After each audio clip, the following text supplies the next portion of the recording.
Mais si un jour le monde se retourne violemment, il est possible que ces 2 ou 3% de la ligne Fasse la Bitcoin soient différence. le Ouais. bouclier de protection dont on avait besoin. Par contre, je pense réellement que c'est un bon moyen de stabiliser et de diversifier son épargne aujourd'hui. Stabiliser pourquoi? Parce que ça peut vite être 1 ou 2% de son portefeuille et ça peut littéralement absorber des chocs énormes qui peuvent arriver dans la finance traditionnelle à l'avenir, et je le souhaite pas, hein.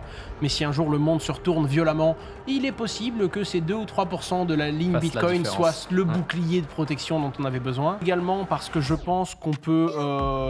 je pense qu'il faut avoir un petit peu de risque. Bitcoin est un petit risque aujourd'hui, hein, pour un investisseur du monde traditionnel. Je pense que diversifier Bitcoin, c'est vraiment un vrai pari d'avenir. Et je pense que ce n'est pas dangereux pour un portefeuille d'aller à quelques pourcents de Bitcoin ou de crypto-monnaie. Donc on ne doit pas vivre terrorisé pendant 30 ans ou 40 ans sans savoir si une horreur comme ça va nous arriver. Mais se dire que si ça arrive, j'ai fait mes devoirs, je me suis renseigné, j'ai compris. Et en parallèle de ça, j'ai étudié des alternatives qui me permettent aujourd'hui de conserver et d'échanger de la valeur, sans même parler de Bitcoin. Je pense que c'est un super bon conseil à donner à n'importe quel être humain dans notre société aujourd'hui.